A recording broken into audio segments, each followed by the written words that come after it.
Ooh, ooh, we got ourselves a phone vlog today, not edited for you at home because we're busy today, but I wanted the vlog to come out anyway. Oh, baby Layla's right there. Hello, little baby. Oh, you looking up at me? Look at that. Look at that. Look at that. Yeah. Yeah, isn't that exciting? Yeah.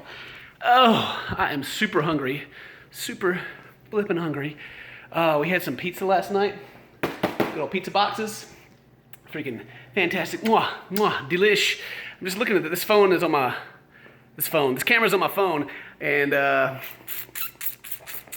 it's okay. It's not the best. It's not the best. Maybe I should get one of those, maybe I should get an iPhone X, and then I can record X videos.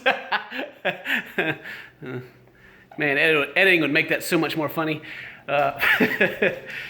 So what's going on with the iPhone? I keep seeing like people complain about it. It's like every year, or well, I guess whenever they have a new iPhone, they come out with one every year. I feel like they do. Is there a 9? I have a Galaxy. Was it 7? Galaxy 7's been dropped. There's a crack in the corner, but it works great. People are like, you know, for $1,000 you could get so many freaking things. And you know, I kind of agree to that, but what are the price of other phones? I'm pretty sure this phone was like $800 when I first picked it up. And like the Galaxy Notebook 8 or whatever it is, that they're the Samsung's fancy phone, it's like $950. It's like $50 difference. But it's just because it's Apple. Everybody's gonna be like, oh, Apple, blah, blah, blah, blah.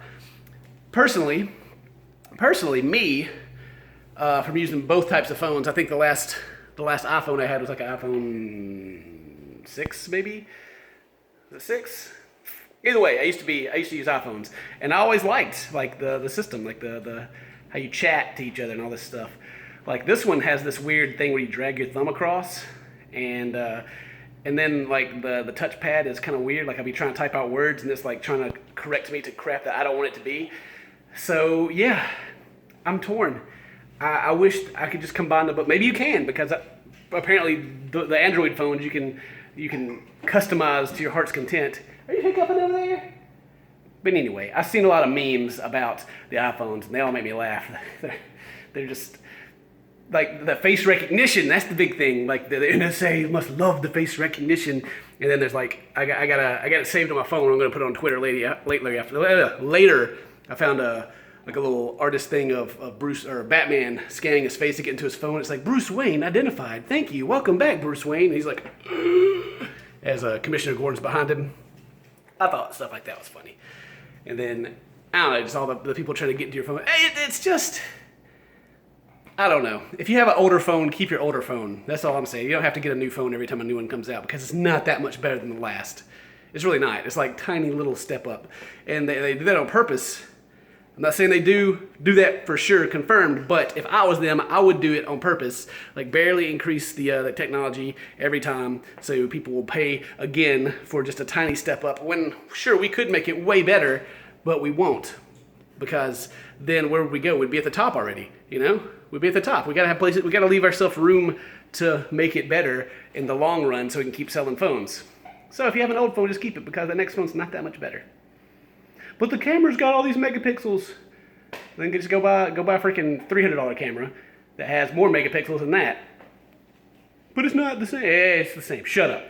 Okay? What are you looking at me talk over there? You sticking your little face out? You looking at me rocking yourself? You looking pixelated and weird on here. I guess it's because it's low light. It's dark. Hang on, let me turn the light down, Layla, so people can see a little hiccuping face down there. Hiccup. Who are you watching? Wally. She's watching Wally. Wally. All the lights are on now. Oh, beautiful. That looks so good. Hiccup. You guys want to see what Mary's doing real quick? Let's see what Mary's doing. Maybe she's like getting her makeup on. She'll be mad. Then I put the phone in her face. Mary. I'm making a vlog. No edited vlog on my phone. No edited vlog. Yeah, you decent? No boobs or anything out? Decent as I can. Decent as you can be. Good job. Man, we just cleaned this bathroom like a few days ago, and it's gotten cluttered up. This is my side. The side with the... Uh-oh. Uh-oh. Is it okay? Are you recording okay? It acted weird for a second. Hopefully it's not corrupt. Well, maybe I should just get out of here because it's messing the phone. You're messing the phone up, Mary. Sorry. Messing my phone up. So today we're playing Dungeons and Dragons. We're gonna be streaming that starting at 3 p.m. Central Time. It's now 12:28 in the time I'm recording this, but you guys should definitely come over to Twitch and watch. And I know I've been talking about my Twitch forever, and you're probably sick of hearing it. And the Dungeons and Dragons is actually a whole lot of fun. If you just sit and watch, it's kind of slow to watch, but it's a whole lot of fun. It really is. And you may be like, well, Ken, I have no idea what's going on because we have this elaborate story and a lot of things have been going on. Well, allow me to catch you up on what has been happening right now. If you've been wanting to watch D&D, but you're like, I don't know what's going on, it's too long or whatever, let me catch you up. Let me give you the brief catch up. So episode 00, my very first time DMing a game, being a storyteller ever, which I refuse to go back and watch it because I'm sure it was like super cringy. But Mary, Terrence, Heath, all those guys that play in our game, their characters were kids, and it was like a prequel episode. They were kids. They live on a place called Hayes Vineyard. It's a vineyard, and they make wine. They make Crimson Haze, and it's kind of like around the time of Halloween for us, just to kind of give you guys like the connection between our world and the fantasy world. But it's around Halloween, right? So it's kind of chilly outside, fall time. And Mary's character, Beltone, it was her birthday, and her twin sister, and her older brother, Owen. So anyway, I need to give you the quick version. My bad, I started getting too excited. So there was a story that there was like this old evil thing locked under in the basement. It was kind of like a ghost story for the kids. And down under their manor, because they're like a noble family, they have like a big mansion. There's a crypt, like a family crypt. It's not exactly a crypt. What would you call it? This is an easy word, crypt. There's another word for it when you go down like all the people are buried in the walls kind of thing, but it's not like they're just hanging out like in Skyrim or anything like that. So, but there's this door in there, and this door hasn't been opened, like, ever. This door's been sealed shut. And, long story short, I gotta keep it on that because I'm getting too excited again. The kids, they open it up. They open the door. This door that hasn't been able to be opened for however long, they open it. And inside is an old man named Nicholas Hayes, who is a ancestor of the Hayes family and Mary's character, but he's still alive. He's sitting there, he's an old man sitting in a chair, and they let him out. He seems nice. He doesn't seem like some super evil dude like the stories were saying. He seems really nice. He comes out, he gives them all rings, and these rings let them talk telepathically to each other, because in the game, it's kind of hard to like tell the other characters what you're feeling in like a tense situation because you got to speak it. You know, it's role play, so they can like talk to each other just to make it easier, because a lot of the people playing it's their first time, or it's a new character, or it's my first time DMing. Either way, they let him out, and he's cool. He's like, yeah, what's up? Happy birthday. And then they have this fall festival. He goes out there. He's this old man, and some of the kids watch him like hold this thing above his head. And he gets younger, and like gains his hair gains its color back. He looks a lot younger, but the party stops. Everyone stops, and they kind of like robotically start going back. They start cleaning up, and they start going about their day, like taking care of the vineyard. And then he goes back up to the manor where Mary's having her little birthday party with all the kids and their caretaker, Miss Eve, and he has some cake. But then he kicks everybody out. He tells Miss Eve to take the kids and go to the nearby city and to take care of them. So old man comes out, gets young, for whatever reason they don't know yet, and kicks them out. And so then we skip 13 years ahead, right? Then we skip 13 years ahead. They're in their early 20s now, and they all have kind of their own lives. They're living with Mary's character's uncle, Nathan Hayes, who Sam Hayes is her dad. They live in Hayes Vineyard, and then the nearby city is a port town where Nathan lives, and Sam takes care of production, Nathan takes care of distribution, so he lives there. And they go live, and they get into some trouble. Like their first day, they're going out. In this world, elves are a slave race, or they were, but they've been freed. It's like 33 years ago now, at the time in the future, when they're older. And so there's kind of like this tension between humans and elves.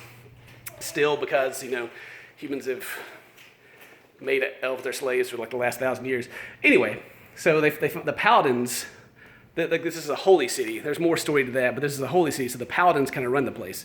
And they see paladins in an alleyway on the north side of town abusing an elf. They try to stop it, but of course, paladins are, they're in charge, and it's a tough situation. They come back later to investigate, see where those paladins went, because the paladins said the elf they had stolen something, and they're going to arrest them. They come back because they never hear anything else about it. And they find the paladins on the beach with the elf who seems to be dead, and they're trying to get rid of the body. So the party fights the paladins. This causes commotion. They're right outside the city, but still enough people noticed where they're going, or certain people did, and the other paladins show up. The older brother Owen, who when they were younger was like the super racist punk against elves, and our rogue, who is an elf, Ao, punched the kid in the face and broke his nose. So Owen is like one of the commanders of the paladins now. Like, he's a noble family. He's used his name to get up there a little bit, and he's still got a broken nose, but the dude's huge. He's this monster of a man. He shows up and arrests them, takes them to jail. They also hit him again in the balls, so maybe he only has one testicle now. They don't know. Every time they try to get one up on Owen, they crit, but they're not trying to fight him. They're he got headbutted in the balls by one of the dwarves. Anyway, so they go to jail. Their uncle Nathan, who is he's a noble and a rich guy, and also holds one of the seats in the council of the city, pulls some strings with the church, with a guy named Sebastian, to get the kids released, because I don't know, they never actually figure out what Nathan did to get them out, or what deals he made. So they get out. Then maybe get a little faster. Then some of the elves they find the Thieves Guild. They kind of talk with them. They get into more trouble with the paladins. They just keep getting in trouble with the paladins. Really, it's kind of hilarious. But the world's kind of dark and gloomy, and everyone's got secrets.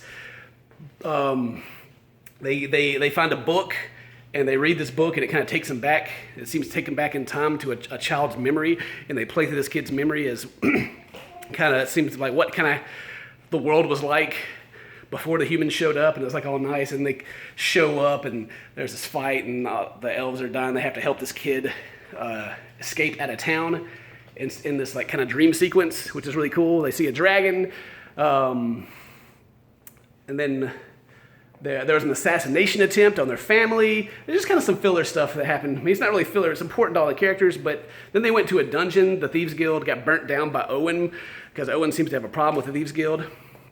But there was a dungeon under the Thieves Guild. They went down there, found a dragon egg, brought it back out. The Thieves Guild leader, Rylith, asked for it. Then they went to investigate what happened, who's been behind burning down the Thieves Guild, and they go to a house. They search around this house, and they find a room under the house where it's kind of like a torture room. Then there's an elf that's dead, tied up on the wall, which they had met before. Who's called Brylith. The two dwarves got into a bar fight, and Brylith was there, and she beat the crap out of him. But they were still kind of friendly. They weren't they were fighting. But anyway, they find that, and they come out. Owen's there, and he says a command word. The house burns down, and they're having this kind of fight. One of the characters is stabbed and paralyzed a bit. I'm just realizing how much stuff has happened. But anyway, they leave. They hear this roar, and a dragon eventually shows up and lands on a building beside him and kind of crushes the building down. This ancient dragon. He breathes fire onto one of the characters, melting him down to a crisp. Doesn't kill him. He's still alive somehow. And the dragon takes the dragon egg and flies away. The emperor's coming into town. The emperor of this world, who was on his deathbed and was miraculously healed somehow, and he's celebrating. His daughters live in the city that they're in, so he's coming to see his daughters, and he's going to hold an arena event in his honor. The emperor shows up, kills the Pope basically, of the city, who was named Sebastian, that Nathan had made a deal with earlier to get the party out of jail, but Sebastian was this really crooked guy. The emperor kills him because the emperor is tired of Sebastian's crap. Sebastian's being like super disrespectful and not bowing and like saying that he has power, and the emperor's like, nah, get out of here. So he does that. And then they heal our character that was burnt by the dragon, who was a half-elf, but he comes back as like this dragon elf thing. Like he grows scales, and it's kind of cool. And they have dinner with the emperor. The emperor is a wild character who just kind of seems to do whatever he pleases because he's the emperor, and he's quite psychotic almost. Then after they have dinner, one of our party members is a paladin who's been fired from being a paladin because he's the worst paladin. He doesn't fit in with everybody else. They fired him, but he still has his paladin powers. They take a carriage away. He rides with Nathan to have a talk, but the carriage driver drives way off where they're not supposed to be, and Oseron, the paladin, is jumped by 5 cloaked figures with daggers, and they kill him. Also, before that, I should mention that there was a healer in one of the other churches of the other gods, of the death god, that healed our character that was stabbed in the back and paralyzed. But she's there in the alleyway where Oseron is. She doesn't like paladins. She orders them to kill him, and they do. They kill him before anybody else can get there. And then that brings us to what happened in the last episode, this last time. For the arena event, they get to basically ask the emperor for whatever they want. They can make a wish. The church is kind of locked down at the moment, so there's no one to resurrect because of the leader being struck down. So they get in the arena, and they fight. They fight a lot. They fight a lot of stuff. There's a lot of events. There's John Seymour, I think. John Seymour wins the wrestling event, and he does like all the John Cena stuff. I had all the party members act out like the different events. Mary got second place in the beauty contest. And yeah, Layla, play that music. But anyway,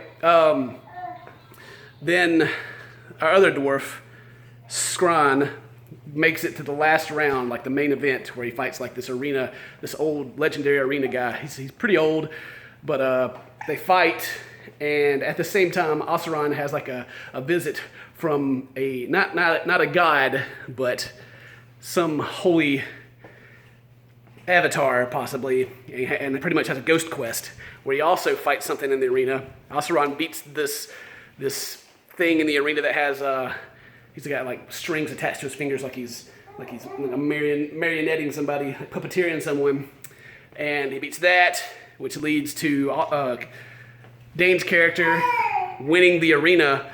And when he won the arena, they have this magical box that has a boat in it, a folding boat, and he like undoes the boat and like raises up on top of this giant boat in the middle of the arena. It's just like, yeah, I'm on a boat. And then Oseron the paladin appears in the arena, revived. And that's where we are today. And that took a lot longer for me to tell you than I thought. I thought it was going to take like 5 minutes, but I kind of enjoy our story and I wanted to tell you more. But either way, that's kind of the gist of what has happened. There's a lot of little stuff in between. Yeah, Layla. And so we'd appreciate it if you came by today, checked it out. If you've made it this far in the video, thank you very much. I will see you guys later. See you tomorrow. I'll see you today on the stream. Link in the description below for the stream. Come out, watch it. I'll see you later. Until then, stay toasty, my friends. Bye.